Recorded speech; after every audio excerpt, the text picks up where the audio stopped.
의제 조율을 둘러싼 기싸움이 해소되면서 영수회담 드디어 성사됐습니다. 오는 29일 오후 2시에 열립니다. 전국 이슈들 송영훈 국민의힘 법률자문위원 그리고 박성태 사람과 사회 연구소 연구실장과 함께 짚어보겠습니다. 안녕하십니까? 안녕하세요. 안녕하세요. 네, 조금 전 양측의 그 실무회동, 3차 실무회동 브리핑이 있었어요. 드디어 두 사람 만납니다. 다음 주 월요일 오후 2시.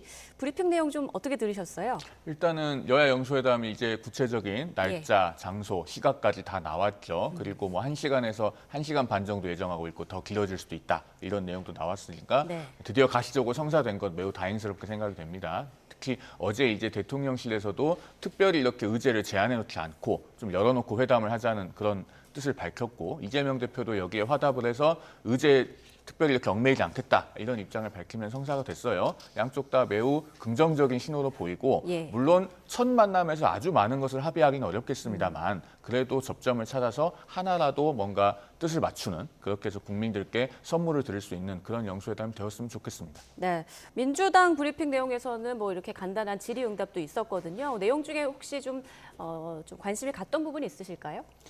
뭐 하기로 했다 네. 이런 거고요. 물론 중간에 이거 되냐 마냐 왜냐면 2차 실무회담까지 별로 진척이 없었기 때문에 네. 그렇게 보는 시각들이 있었지만 사실 저는 뭐 이런 식의 의제 설정 가지고 하는 것도 드문 일이긴 한데 민주당으로서는 충분히 그럴 만하다고 생각을 해요. 왜냐하면 계속 만나자고 했는데 대통령이 안 만났었잖아요. 총선 참패했다고 대통령이 자 이제 만납시다. 아이고 고맙습니다. 바로 갈 건 아니잖아요. 그리고 총선 때 나타났던 민심 사실 총선 지나고 나면은 약간 그 핵심 쟁점들에 대해서 관심이 적어질 수 있거든요. 예. 예를 들어 최상병 특검도 그렇고요. 그렇기 때문에 이 의제 설정이라는 걸 두고 약간 뭔가 주목도를 다시 높이는 그런 효과가 있었다. 저는 그래서 뭐 전략적인지 자연스럽게 된 건지 모르겠지만 이 정도까지는 약간 서로 기싸움하고 합의하는 게 자연스러운 흐름이다. 타당하다라고 생각을 합니다. 근데 이준석 대표는 그렇게 만나면 될 것도 안 된다 이렇게 반응을 했다고 하더라고요. 어떻게 생각하세요? 객관적인 평론이라고 보기는 어렵죠. 예. 지금 이준석 대표는 이 영수회담에서 배제되어 있는 입장 아닙니까? 더더군다나 무슨 그 영수회담 이전에 범야권 연석회의 이런 것도 열리지 않게 됐기 때문에 완전히 국외자로서의 상황이 놓여 있어요. 그런 것들이 어떤 반영된 논평이 아닌가 싶은데요. 객관적으로 봐도요. 이번 영수회담은 어떤 대화의 완성이 아니고 대화의 시작입니다. 대화 복원의 계기이자 그 과정의 초입부에 있는 것이거든요. 예. 그렇기 때문에 의제를 정해놓고 어떤 것들을 합의할지 미리 정해놓고 만나야 된다. 이런 이준석 대표의 평론에 저는 동의하기 어렵습니다. 오히려 모든 걸 열어놓고 이재명 대표는 여러 현안에 대해서 하고 싶은 말씀들을 가감없이 많이 하시고 또 대통령께서는 좀 이번에는 많이 들으시고 오랜만에 만나는 거니까요. 그러면서 조금씩 공감대를 넓혀나가는 시작점에 있다. 저는 그렇게 봅니다. 네, 어제만 해도 이거 무산되는 거 아니냐 이런 목소리가 사실 많았거든요. 그런데 하루 만에 좀 이렇게 상황이 바뀐 그 이유 어디 있다고 보세요? 무산시키기에는 이재명 대표도 부담이 크죠. 왜냐하면은 그러면은 총선에서 대승하더니 이제 완전히 입장이 바뀌어서 이건 너무한 거 아니야? 협치하자고 하더니 어떻게 보면 이재명 대표 야당이 안 하는 것 아냐라는 시각들이 나올 수 있거든요. 그래서 제가 어제 밤에 지도부의 한 의원한테 들었었는데 내일 아침에 이재명 대표가 뭔가 모두 발언으로 입장을 얘기할 거다. 그래서 이 정도에서 그냥 실무선에서는 안 되는 걸 대표가 통 크게 자 그냥 만나겠습니다 하는 모양새 전체는 기획했든 자연스럽든 저는 괜찮다고 예. 봐요. 그래서 이거는 안 만날 수는 없는 게임이었다. 그렇게 생각을 하고 물론 의제 중에 뭐 민생지원금 문제, 최상병 특검 이런 것들이 주로 얘기됐고 또 일부 이제 뭐 방심의 방송 장악 이런 것들도 얘기되긴 했었지만은 될 수 있는 단위가 있고 또 일단 서로의 의견만 입장만 강력하게 얘기할 수 있는 단위가 있거든요. 저는 협의 볼 수 있는 단계는 예를 들어 민생지원금 같은 경우는 규모나 이런 것들 방법들에서 협의를 할 수 있는 거고 그럼 협의할 수 있기 위해서 기싸움을 좀 해서 아니 25만 원씩 13조 원 주자 이런 걸 강력하게 요구하면 좀 더 수준을 낮춰서 이쪽에서 좀 더 양보하는 게 있겠죠. 네. 이건 협의하는 단계고 최상병 특검 같은 경우는 일단 저는 개인적으로는 대통령이 안 받을 거라고 생각을 해요. 대통령이 받을 거라고 하면 그러면은 국정기조나 이런 것들이 상당히 많이 최소한 2단계로 예를 들어 여사특검을 받으면 1단계로 가장 많이 변하는 거고 최상병 특검 받으면 2단계 정도로 변하는 건데 최근에 인선들 정진석 비서실장이나 이런 부분을 보면 그렇게까지 변하는 모습은 아니거든요. 한 8단계 정도 변하는 거기 때문에 그러면 안 받을 건데 그렇다고 요구 안 할 거냐. 요구를 해놓는 거죠. 대통령이 안 받더라도 일단 요구는 하는 게 맞다라고 봅니다. 그래서 그 정도의 분위기를 만들기 위한 지금까지 어떤 진통, 뭐 의도된 진통 야당 입장에서 보면 그렇다고 생각을 합니다. 그럼 이번에 이재명 대표가 윤석열 대통령에게 방금 말씀하신 의제들에 대해서 다 이야기를 할 거라고 보시는 거죠? 김건희 여사 특검은 모르겠어요. 예. 왜냐하면 야권에서는 아주 뭐 절대 다수가 당연히 해야 된다고 생각하는데 어쨌든 대통령이 여사의 배우자잖아요. 그 면전에서 굳이 얘기할 필요가 있겠냐. 어쨌든 그거는 국회로 돌아와서도 충분히 요구한다고 해서 대통령 성정상 안 받겠죠. 안 받지만 요구하고 결국에는 어떤 표대결이나 이런 것들 통해서 여당 의원들 일부를 설득하든지 재결이 온 다음에도 그래서 관철시켜야 되는 부분이거든요. 예. 어차피 대통령이 그럽시다 할 건 아니기 때문에 굳이 그건 아니지만 최상병 특검은 언급할 것 같아요. 일단 영수회담은 성사가 됐는데 사실 그전까지 여야의 힘겨루기가 정말 팽팽했잖아요. 자, 영수회담이 이루어지는 그 상황에서는 분위기가 좀 어떨 거라고 보세요? 글쎄요. 일단은 대통령이든 제1야당 대표든 국정의 책임을 지금 나눠서 가지고 있는 정치권의 큰 어른으로서 예. 모든 걸 좀 내려놓고 허심탄회하게 대화하는 모습을 보여야죠. 물론 양쪽에 지금 배석자가 3명씩 들어오기로 했다고 합니다만은 뭐 경우에 따라서는 좀 더 그 내밀한 이야기를 위해서 배석자 잠깐 물려놓고 얘기할 수도 있는 거 아닙니까? 그래서 좀 많은 이야기를 했으면 좋겠고 시간도 1시간이나 1시간 반보다는 좀 더 했으면 좋겠어요. 예. 그렇게 해서 많이 들으시고 다시 한번 말씀드립니다만은 많은 내용을 한꺼번에 합의할 필요는 없어요. 그러나 많은 내용들을 듣고 또 의견을 말하고 하면서 공감대를 차근차근 넓혀 나가야 됩니다. 그래야 다음번에도 또 만나고 협치가 복원이 되어갈 수 있다. 그런 말씀을 꼭 좀 강조를 드리고 싶어요. 그럼 이번에는 어느 정도 의제까지 좀 얘기가 나올 걸로 예상하세요? 그런데 조금 전에 이제 우리 박 소장님께서도 뭐 최상병 특검법이나 이런 거 말씀하셨지만 특검 같은 경우는 아마 바로 합의가 되기는 어려울 거고 그다음에 저는 이재명 대표도 그런 것을 선순위에 놓고 얘기할지는 조금 의문이 있어요. 왜냐하면은 이게 초반부터 어떤 강공 모드로 나간다라는 인상을 주면은 다음 대화를 이어가기가 쉽지 않습니다. 사실 이재명 대표로서도 이번 영수회담을 통해서 얻는 부분이 분명히 있거든요. 그러니까 대통령과 나란히 마주 앉는 국정의 파트너로서 공인을 받는 거예요. 그런 것이 한 번에 그치지 않고 반복이 되는 것이 분명히 정치적 이득이 있는데 예. 초반부터 강공으로 나갈수록 그런 걸 반복하기는 어려워집니다. 그래서 앞서 뭐 민생 지원금 말씀도 하셨지만 여러 가지 민생과 또 국민들께서 피부로 느낄 수 있는 이슈들에 좀 더 우선순위 앞쪽을 두지 않겠나 저는 그렇게 봅니다. 공동 합의 문안도 발표할 예정이라고 하던데요. 그건 잘 모르겠어요. 일단 정무수석이 브리핑하면서 그런 것도 있을 수 있다라고 얘기한 것 같은데 네. 합의문을 하려면 뭔가 안건, 좀 무거운 안건에 대해서 합의를 해야 되거든요. 근데 예상컨대는 뭐 최상병 특검이나 이런 부분에서 합의가 나올 것 같지는 않고 그러면 뭐 자주 만나고 소통하기로 했다. 민생을 가장 우선에 두고 여야가 협치를 하기로 했다.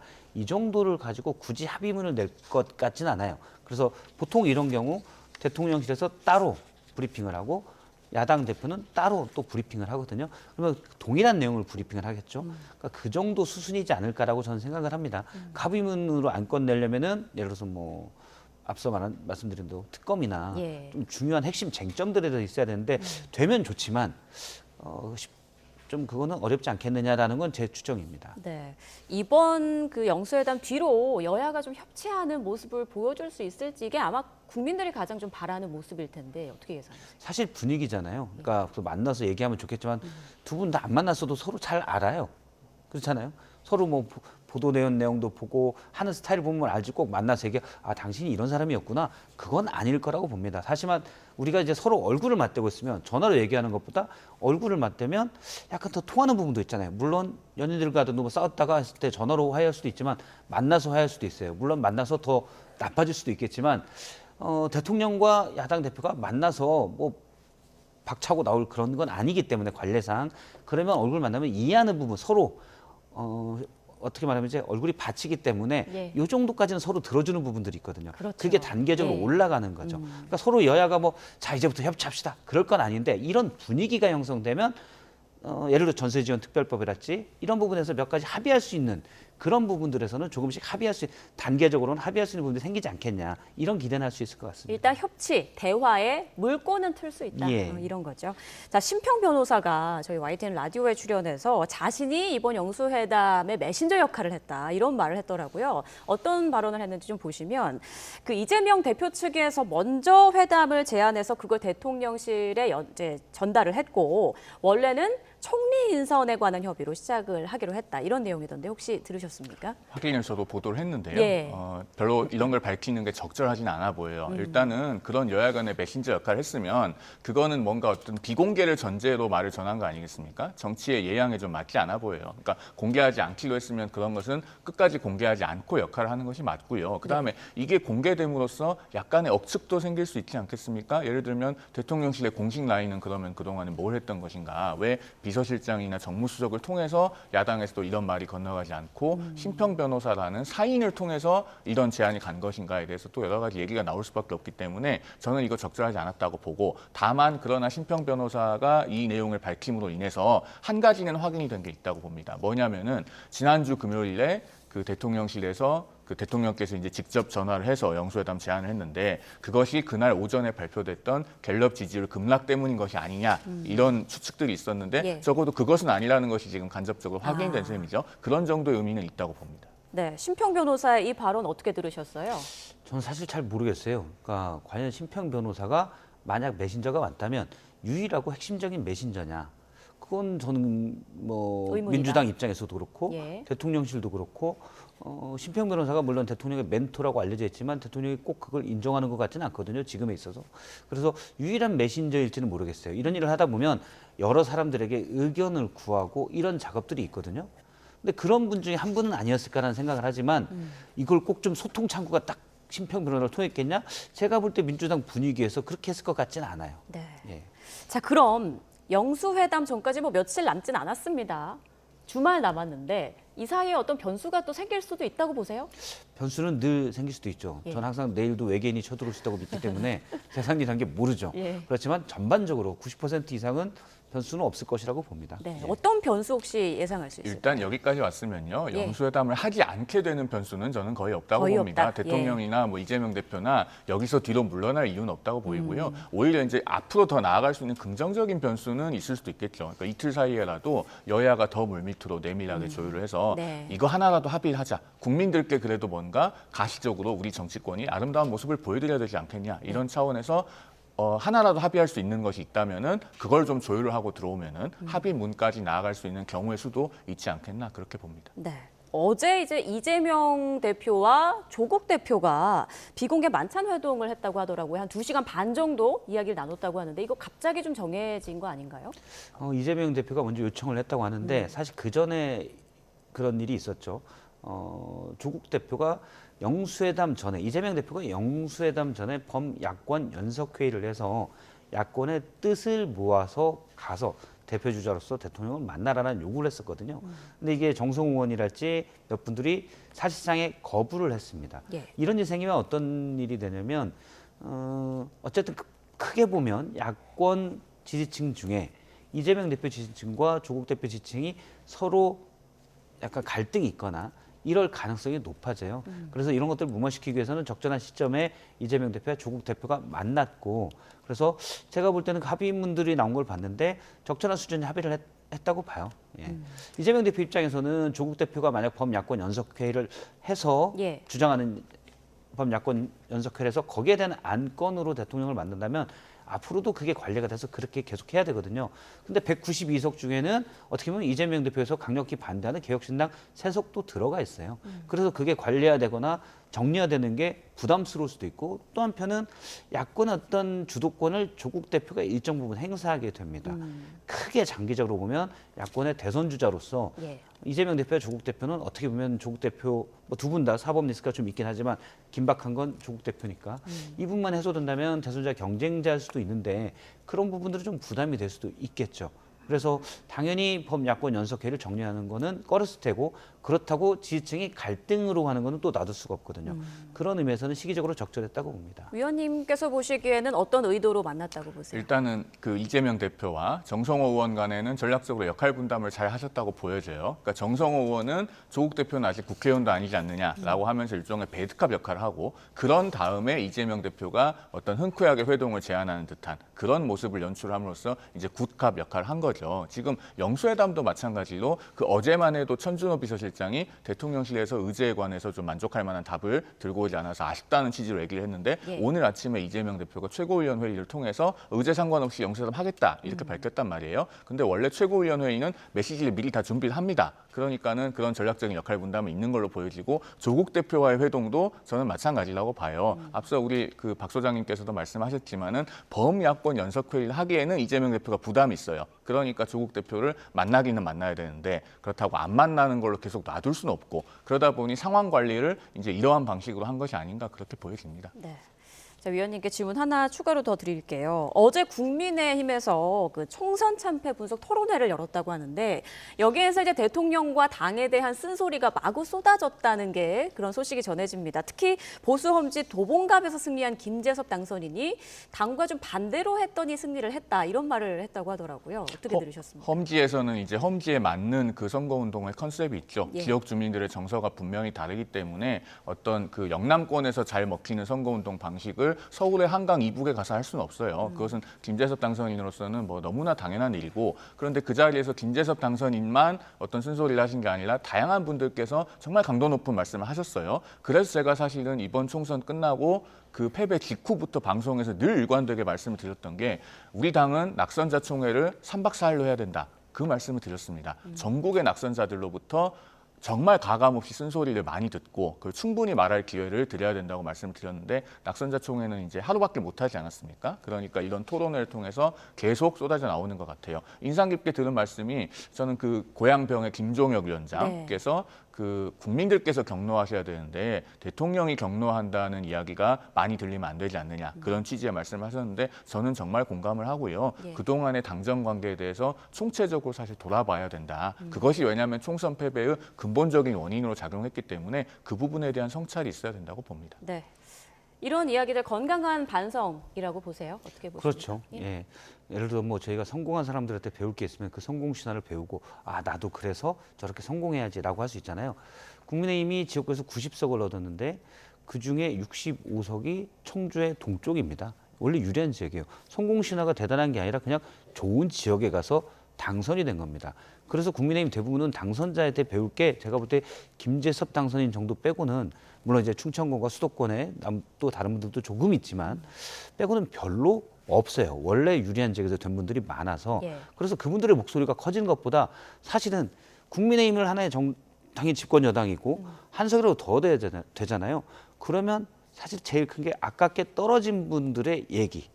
무엇이 우리가 패인이 됐냐. 그 얘기를 당에서 가장 중요하게 들어야 돼요. 근데 이 총회 한 번으로 그칠 게 아니고 뭐 단톡방도 만들고 모임도 원에 이제 하겠다고 하는데 그게 활성화되고 아예 공식적으로 당 조직 내에서 그 떨어진 분들의 원외의 입장들이 공식적으로 반영되는 하나의 기구나 이런 게 좀 필요하다고 봅니다. 네, 국민의힘이 총선 백서 TF 구성도 이제 완료를 했고 다음 달에 참패 수습에 착수할 거라고 하는데 야당에서 보기에는 어떤 게 가장 중요하다고 보일까요? 아, 그 말씀은 이제 국민의힘 입장에서요. 네. 일단 백서는 쓰겠지만 지금 반성을 제대로 하고 있느냐 애매한 부분이 있죠. 원내대표가 사실 중요하고 국민의힘은 특히 민주당과 달리 전통적으로 당대표와 원내대표가 조금은 분리돼 있거든요. 그러니까 서열로 따지면 1번, 2번이지만 각자가 독립적 영역이 있습니다. 근데 원내대표로 지금 얘기되는 게 뭐 될지 안 될지 모르지만 답정2라고 해서 친윤 핵심 이철규 의원이 얘기되고 있잖아요. 예. 그러면 어쨌든 대통령과의 관계 그리고 이번 총선 참패의 원인은 대통령이다. 거기에 대해서 제대로 직언을 못했다는 반성이 많은데 친윤 핵심으로 불리던 의원이 원내대표를 한다. 그러면 백서와 상관없이 과연 반성을 하고 있느냐. 제가 그래서 앞서 당선자들이 얘기하는 거는 큰 도움이 안 된다. 근데 지금 당선자들은 지난 총선 참패 원인에 대해서 제대로 대응을 하지 못하고 있는 것 같아요. 예. 백서는 그냥 책으로 써서 뭐 돌려서 보는 것 같고 실제 거기에 대한 행동이 나와야 되죠. 근데 그 부분은 아쉬운 것 같습니다. 말씀하신 것처럼 국민의힘이 이제 다음 주에 원내대표 경선을 앞두고 있는데요. 친윤계인 이철규 의원의 경선 출마 가능성이 언급되면서 당내 반발도 좀 나오고 있는 상황입니다. 관련 발언 들어보겠습니다. 당내에서도 여러 가지 반발 기류가 있습니다. 이 달라진 모습을 보여줘야 되는데 그러려면 친윤과 영남 쪽에 있는 그 분들께서는 일단 좀 한 발 뒤로 물러주셔서 대기종군 해주시는 게 도움이 되지 않을까. 네, 김종혁 부총장의 이야기 어떻게 들으셨습니까? 글쎄요. 근데 원내대표와 관련해서는요. 네. 이제 원내대표는 이번 원내대표가 요구받는 역할이 있습니다. 그러니까 원구성을 잘해야 되고요. 특히나 지금 그 거대 야당에서 국회의장 외에 법사위원장까지 독식하겠다고 하지 않습니까? 그런 상황이기 때문에 여당으로서는 입법 절차 내에서의 어떤 최소한의 견제와 균형 장치를 확보하기 위해서는 법사위원장 사수하고 원구성에서 상임위원장을 그 정상적으로 가져오는 게 중요합니다. 그러려면은 교섭력과 투쟁력이 필요하거든요. 그러니까 아마 저는 그 108명의 당선인들께서 이건 계파와 관계없이 그 가장 교섭력과 투쟁력이 뛰어난 사람이 누구냐. 그러니까 22대 국회의 첫 원내대표로서 법사위를 사수하고 어떤 성과를 낼 수 있는 분이 누구냐를 갖고 선택을 하실 거라고 생각합니다. 그래서 이 문제는 저는 글쎄요. 친윤이냐 비윤이냐를 놓고 얘기할 것은 아닐 것 같다. 그런 정도의 의견을 드립니다. 네. 자, 대담 중에 방금 들어온 소식이 있어서 좀 속보 전해드리겠습니다. 김수경 대통령실 대변인이 밝힌 내용인데요. 조금 전 용산 대통령실에서 좀 브리핑이 있었습니다. 인사 관련한 건데 윤석열 대통령이 공수처장에 오동훈 변호사를 지명했다라는 소식입니다. 국회 인사청문을 요청한 상황이고요. 국회 공수처장 후보 추천위가 추천한 그 2명 가운데 오동훈 변호사를 윤석열 대통령이 최종 후보자로 지명을 했고요. 윤 대통령이 신속히 국회에 인사청문을 요청한 상황이라고 합니다. 자, 오동훈 변호사를 공수처장에 지명했다. 이건 좀 어떤 의미가 있을지 두 분께 여쭤보고 싶은데요. 지금 밑에 그다음 나온 자막이 네.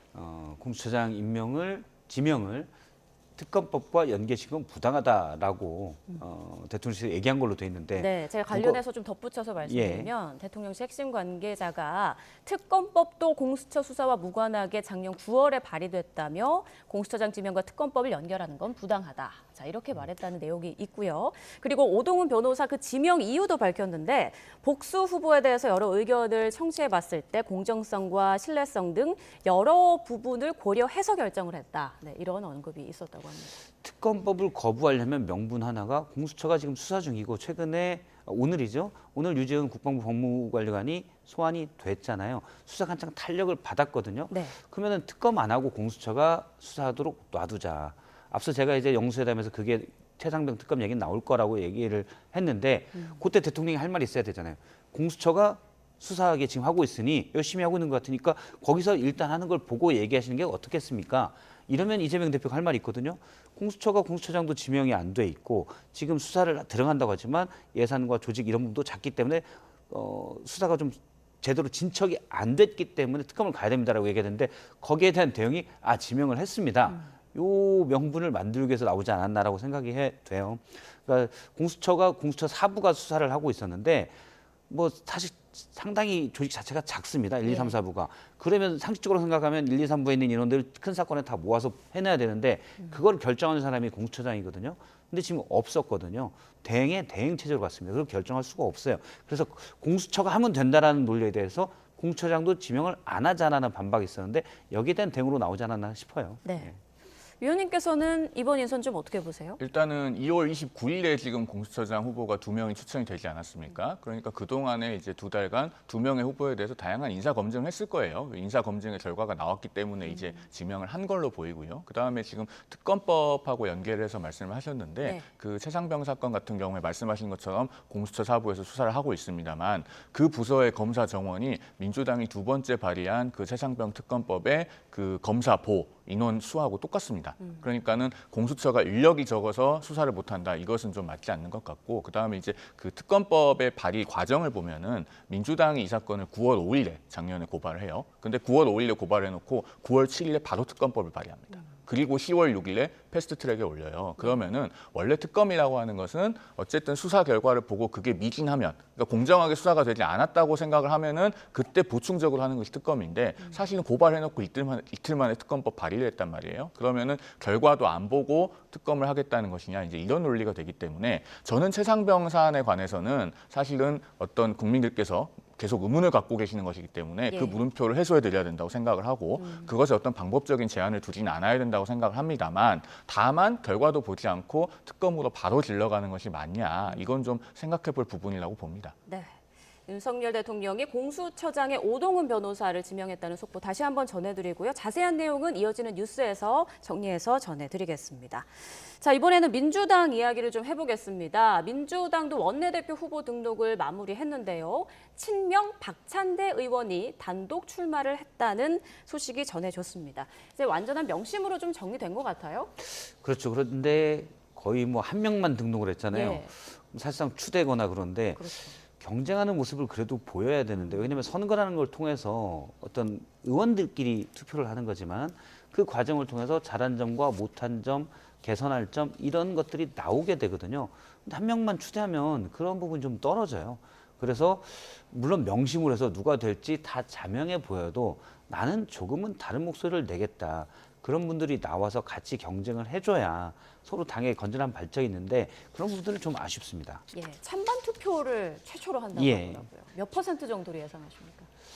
뭐 한 80% 이상 되지 않겠습니까? 네. 근데 원내대표를 저렇게 하는 경우는 특이 상황일 때 빼고는 저도 사실 처음 본 것 같아요. 네, 그래서 당내 역사상 처음 있는 일이라고 예. 하는데, 이런 민주당의 상황은 좀 어떻게 보고 계세요? 별로 아름답지가 못하죠. 그러니까 과거 삼김 시대로 회귀한 느낌을 줍니다. 우리 원내대표라고 하는 명칭이 2000년대 들어와서 쓰이기 시작한 거예요. 과거의 삼김 시대에는 원내 총무라고 했습니다. 예. 그리고 그 삼김이 당 총재를 하면서 원내 총무를 그냥 임명을 했어요. 지금 박찬대 의원으로 민주당 원내대표 후보가 정리되는 과정을 보면, 지난 19일에 이재명 대표가 그 당원 존에서 유튜브를 찍는데, 박찬대 의원이 물론 우연이라고는 하지만 그 자리에 합석해서 같이 유튜브를 찍습니다. 그러면서 마치 명심이 실린 것처럼 그렇게 시사가 되었고, 그러고 나서 뭐 서영교 의원, 뭐 김민석 의원, 박주민 의원 차례로 다 드롭을 해요. 그러면서 한 명의 후보가 남았기 때문에 과연 이런 과정이 민주적인가 하는 생각이 들고, 2022년 9월에요. 국민의힘에서 어떤 일이 있었냐면, 그 당시에 권성동 원내대표가 사퇴를 하면서 후임 원내대표를 뽑는데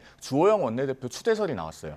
그랬는데 이용호 의원이 출마를 하면서 경선을 했습니다. 그래도 이용호 의원도 이 정부의 인수위원 출신이에요. 그러니까 민주당도요, 사실은 친명이라고는 하지만 지금 사실 민주당의 비명이 어디 있습니까? 그러면 친명 안에서도 누가 더 적합한가를 놓고 경쟁을 할 수 있었거든요. 예. 그런 경쟁마저 실종됐다는 것은 당이 별로 건강하지는 않아 보인다, 그런 정도의 말씀을 드릴 수 있겠죠. 어쨌건 두 분 모두 이게 바람직한 그런 모습은 아닌 것 같다, 좀 아쉽다라는 그런 의견을 주셨는데요. 자, 이처럼 박찬대 의원의 단독 출마로 민주당은 사상 처음으로 원내대표 선거를 찬반 투표로 진행하게 됐습니다. 이를 두고 나오는 우려의 목소리 잠깐 듣고 오시죠. 저도 그 문제를 지적했는데요. 이재명 대표의 복심인 박찬대 의원이 민주당의 원내대표가 된다고 하면은, 저는 윤석열 대통령의 복심인 이철규 의원이 국민의힘 원내대표 되면은 복심끼리. 네, 복심끼리 좋은 파트너가 될 것 같다. 어떻게 들으십니까? 예. 물론 뭐 그럴 수 있는데, 특히 근데 지금 지적돼 있던 거는 집권 여당에서, 왜냐하면 집권 여당의 야당과 다른 점은, 집권 여당은 민심을 들어서 정책에 반영해서 집행하는 데까지 정부에 연결해서 그 책임이 훨씬 더 큽니다. 근데 대통령이 너무 일방통행이다, 또 수직적 당정 관계다, 이게 많았는데, 집권 여당의 원내대표가 지금 그런 비판이 많았던 와중에 복심하는 게 맞느냐? 그건 전 아니라고 봐요. 네. 어떻게 생각하세요? 지금 박지원 의원 얘기도 들어봤는데. 글쎄요. 지금 이제 월요일에 영수회담이 열리지 않습니까? 예. 그리고 또 경우에 따라서는 반복해서 열릴 수도 있을 거고요. 그러면은 탑다운 방식으로 대화가 잘 되느냐에 따라서는 오히려 양쪽 당에서 대통령과 가까운 분, 또 제1야당 대표와 가까운 분, 이 원내대표를 하고 있는 상황에서 오히려 대화가 더 잘 될 수도 있습니다. 그럴 수도 있다. 예, 그래서 예. 그런 가능성은 한번 봐야 되는데, 다만 그것이 뭐 과정이 추대가 된다거나 그런 것은 대단히 좀 아름답지 못하겠죠. 줄 세우기라든가. 네. 자, 측근 이재명이 과연 고언을 할 수 있을지 그 여부도 계속 좀 지켜봐야 될 것 같고요. 차기 국회의장 경쟁도 좀 치열해지는 것 같더라고요. 지금 4파전으로 예상되고 있죠. 추미애, 조정식, 정성호, 우원식. 예. 지금 그런데 그 민주당 그 친명 쪽에서는 추미애 후보를 좀 많이 지지하는 것 같아요. 어떻게 보십니까? 추미애 의원이 예. 이제 당선인이죠. 당선인이 가장 강경한 목소리를 많이 내기 때문에 이 중에서 가장 팬덤의 지지층이 높아요. 그래서 그렇게 보이는 건데 저는 과연 적절하냐라는 생각을 합니다. 물론 큰 목소리, 강력한 표현 뭐 이런 것들이 지지층들에게 특히 강성 지지층에게도 높은 환호를 받겠지만 국회라는 곳이 꼭 목소리만 커서 다 되는 건 아니잖아요. 뭔가 실질적인 매듭을 지어서 법안을 통과시키든지 이렇게 관철시켜야 되는데 180 몇 석이나 192석이나 사실은 관철시키기에는 제2요구권, 대통령의 거부권을 무력화시켜서 관철시키는 부족합니다. 정치력도 필요하죠. 네. 그러면 목소리에서 비판만 할 게 아니라 사실은 끌고 나가서 관철시키는 여기까지가 중요한데 추미애 대표가 그러면 강경하게 할수록 오히려 쉽냐. 예를 들어서 구체적으로 말씀을 드리면 최상병 특검은 대통령이 거부권을 한다. 가결은 뭐 민주당 혼자 할 수 있으니까요. 거부권을 행사하면 200석이 돼야 되는데 그러면은 22대 국회를 보더라도 국민의힘에서 8명 이상이 이탈을 해야 되는데 이분들을 설득해야 되잖아요. 설득이 어렵다고 하지만 저희가 박근혜 전 대통령에 대한 탄핵 때 60몇 명까지 설득한 민주당이 당시 야권이 설득한 경험이 있습니다. 근데 이쪽에서 너무 강경한 목소리만 나가면 쉽지 않을 수가 오히려 멀어질 수가 있어요. 그래서 저는 정치력이 필요한 후보가 하는 게 낫다. 이렇게 생각을 합니다. 네. 국회의장 어떤 사람이 어떤 역할을 해야 한다고 보시는지요? 국회의장은 국회법상 당적을 이탈하게 되어 있지 않습니까? 그러니까 그 중립 의무를 좀 무겁게 여기는 분께서 당선이 되시는 게 바람직하겠죠. 과거에 이제 2002년 2월에 그게 국회법이 개정이 되면서 국회의장의 당적 이탈 조항이 처음 들어왔는데요. 그때 최초로 당적 이탈을 한 이만석 국회의장이 민주당 출신 아닙니까? 민주당에서 당적 이탈하기 전에 이만석 의장은 어느 정도로까지 국회를 운영했냐면 민주당 의원들이 한 명도 본회의장에 안 들어온 상태에서 한나라당 의원들만 들어온 상태에서 2002년 2월 19일에 국회 본회의 개회를 한 적이 있어요. 예. 그래가지고 그 민주당으로부터 나중에 불만을 사니까 그 이틀 뒤에는 민주당이 나를 제명해달라 이렇게까지 했었습니다. 바로 그 민주당의 원로이시기 때문에 뭐 추미애 당선이든 조정식 의원이든 정성 의원이든 지금 국회의장에 도전하는 분들께서 이런 사례를 좀 주의 깊게 살펴보셨으면 좋겠습니다. 네. 앞서 이제 4파전이라는데 제가 볼 때 한두 명이 더 나올 수도 있지 않나. 더 나올 수도 있다. 예, 다른 생각을 사람이 합니다. 될 수도 있다. 그렇죠. 일단 예. 누가 될지는 모르지만 후보는 더 나올 것 같아요. 네, 알겠습니다. 어찌됐건 이제 다음 주 월요일 윤석열 대통령과 이재명 민주당 대표 만납니다. 여기에서 협치의 모습이 좀 나올 수 있을지 함께 지켜봐야겠습니다. 지금까지 송영훈 국민의힘 법률자문위원, 박성태 사람과 사회연구소 연구실장과 함께 전국 이슈들 짚어봤습니다. 고맙습니다.